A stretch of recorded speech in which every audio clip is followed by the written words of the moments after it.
बिस्मिल्लाहिर्रहमानिर्रहीम। अस्सलाम वालेकुम dear students. I am Noman Akhtar, your physics teacher. Dear students, आज के लेक्चर में हमने मज़ीद एक एप्लीकेशन ऑफ बर्नौलीज़ प्रिंसिपल को डिस्कस करना है और वो है जी एप्लीकेशन हमारे पास वेंचुरी रिलेशन। ये basically application of Bernoulli's principle है और ये आपका अलहदा से एक लॉन्ग क्वेश्चन भी पेपर में पूछा जाता है कि वेंचुरी रिलेशन जो है उसको डिस्कस करें। तो आइए ज़रा हम स्टार्ट करते हैं कि इसमें किस तरह से हमने अप्लाई करना है बर्नौलीज़ प्रिंसिपल को। तो सबसे पहले आपने कुछ अजम्पशंस लेनी है, आपने कुछ चीज़ें अज्यूम कर लेनी है। जैसे लिखा है कि consider a pipe within which a fluid is flowing through. आपने एक ऐसा पाइप कंसिडर करना है having different areas of cross section, यानी आपने एक पाइप कंसिडर किया है सबसे पहले जिसका एरिया ऑफ क्रॉस सेक्शन जो है वो डिफर कर रहा है, वो चेंज है। कैसे चेंज है?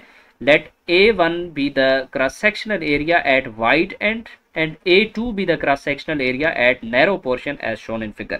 अगर आप इस डायग्राम को देखें तो इसमें आपको एक हॉरिजेंटल ऐसे पाइप नज़र आ रहा है और इस हॉरिजेंटल पाइप का अगर आप इस एंड को देखें तो इस एंड पे जो एरिया ऑफ क्रॉस सेक्शन है वो ज़्यादा है। इसका मतलब ये है कि ये जो एरिया ऑफ क्रॉस सेक्शन है ये A1 है, वाइड एंड वाला, ठीक है, जिसकी विड्थ ज़्यादा है। जबकि यहाँ पे देखें एरिया ऑफ क्रॉस सेक्शन इसके दूसरे एंड पे, ये तकरीबन अभी तो इस डायग्राम के अकॉर्डिंग इसका सेंटर बन रहा है, दूसरा एंड नहीं बन रहा। दोनों एंड्स पे इसका एरिया ऑफ क्रॉस सेक्शन ज़्यादा है जबकि दरमियान में से ये नैरो है। तो हम ये दो पॉइंट्स कंसिडर करेंगे, एक जहाँ पे एरिया ऑफ क्रॉस सेक्शन बहुत ज़्यादा है इसका, ये जो लेफ्ट एंड है इसका, यानी जिसको आप वाइड एंड कह रहे हैं, और इसी तरह से जो यहाँ पे इसका ये सेंटर बन रहा है इसको हम दूसरा एंड इसका कहेंगे, यानी कि जिस एंड पे area of cross section A2 है और ये इसका नैरो एंड है, नैरो पोर्शन है। ठीक है जी। तो वाइड एंड के लिए एरिया ऑफ क्रॉस सेक्शन को A1 जबकि नैरो एंड के लिए एरिया ऑफ क्रॉस सेक्शन को A2 हमने कहा है।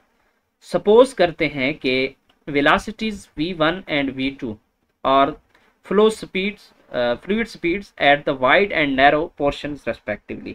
सपोज करते हैं कि जो V1 वेलोसिटी है वो इस एंड पे है, वाइड एंड पे, जो एरिया जिसका area of cross section A1 था वहाँ पे वेलोसिटी V1 है। इसी तरह से जो इसका नैरो एंड है, नैरो पोर्शन है पाइप का, यहाँ पे area of cross section A2 होगा और इसकी जो स्पीड है फ्लूइड की वो V2 होगी। Pressure P1 and P2 indicates the liquid pressure at both the portion. इसी तरह से हम कह देते हैं कि इस एंड पे जो प्रेशर है वो P1 कहलाएगा, ये आपके सामने लिखा है, और इस एंड पे जो प्रेशर है वो P2 कहलाएगा। यानी अभी तक हमने तीन पैरामीटर्स जो हैं उनको अज्यूम किया है। Number 1 area of cross section, number 2 speed और नंबर 3 प्रेशर। ये हमने एक एंड जिसके क्रॉस सेक्शनल एरिया ज़्यादा था यानी वाइड एंड के लिए भी और जो नैरो एंड है उनके लिए भी हमने ये सपोजिशंस ले लिए। अब हम देखते हैं कि बर्नौलीज़ इक्वेशन को यहाँ पे हमने किस तरह से अप्लाई करना है। आप देखिए आपके सामने लिखा है अकॉर्डिंग टू बर्नौलीज़ इक्वेशन। बर्नौलीज़ इक्वेशन के अकॉर्डिंग, जो कि आप पढ़ के आ चुके हो कि बर्नौलीज़ इक्वेशन जो है वो आपके पास तीनों चीज़ों का सम था, pressure, kinetic energy per unit volume and potential energy per unit volume. यहाँ पे हम वाइड एंड के लिए ये सारी वैल्यूज लिख रहे हैं, which is equals to pressure, kinetic energy per unit volume और potential energy per unit volume का जो सम है ये हम लिख रहे हैं नैरो एंड के लिए। ठीक है, इसलिए इनकी नोटेशंस को अगर आप देखें तो वाइड एंड वाली सारी नोटेशंस को 1 के साथ और नैरो एंड जो है आपका narrow portion of the pipe उसके लिए सारी नोटेशंस को 2 के साथ रिप्रेजेंट किया गया।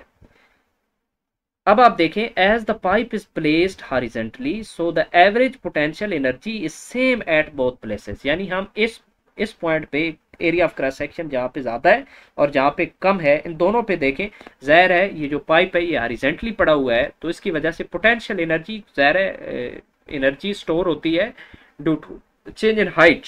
हाइट तो ज़ाहिर है यहाँ पे चेंज नहीं हो रही क्योंकि हॉरिजेंटली पाइप पड़ा है, तो इसलिए हम कहते हैं कि आप पोटेंशियल एनर्जी दोनों प्लेसेस पे सेम होगी। अगर पोटेंशियल एनर्जी दोनों प्लेसेस पे सेम हो तो फिर रो जी H1 और रो जी H2 ये दोनों बराबर होगी, तो इनको हम कैंसिल कर देंगे, रो जी H1 और रो जी H2 दोनों कैंसिल हो जाएंगे फैक्टर्स, क्योंकि पोटेंशियल एनर्जी दोनों प्लेसेस पे सेम है। ठीक है जी।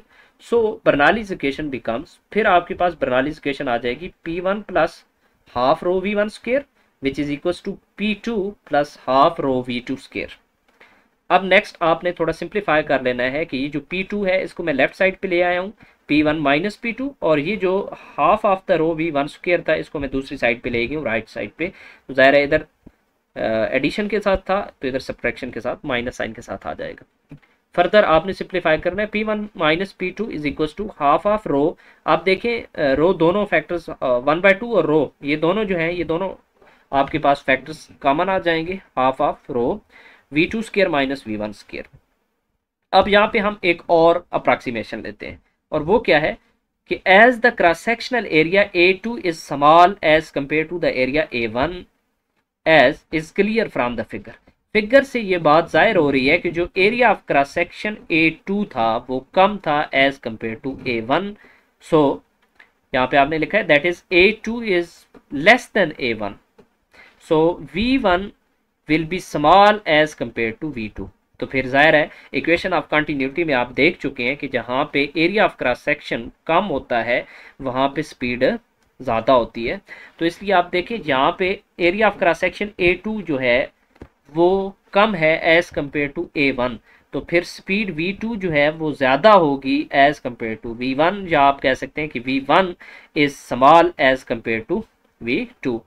तो अगर V1 जो है वो स्मॉल हो, जहाँ पे एरिया ऑफ क्रॉस सेक्शन ज़्यादा है वहाँ पे V1 कम होगी। तो अगर V1 कम है तो thus the speed of the fluid very low in the wider portion of the pipe as compare to the narrow portion. तो अगर हम कंपेयर करें तो वाइड पोर्शन में स्पीड ऑफ द फ्लूइड जो है वो बहुत कम है as compare to the narrow end. तो इसलिए हम फिर ये जो हमारे पास V1 वाला फैक्टर है इसको निगलेक्ट कर देंगे। जिस तरह यहाँ पे आप देखें इस स्टेप में लिखा था P1 minus P2 is equal to half of rho into V2 square minus V1 square. यहाँ पे V1 जो है वो बहुत ज़्यादा छोटा होने की वजह से इसको हम निगलेक्ट कर देंगे। तो हमारे पास जो फाइनल रिजल्ट आएगा जिसको हम वेंचुरी रिलेशन कहते हैं वो आएगा कि प्रेशर का डिफरेंस P1 माइनस P2 ये बराबर होता है half of rho V2 square के।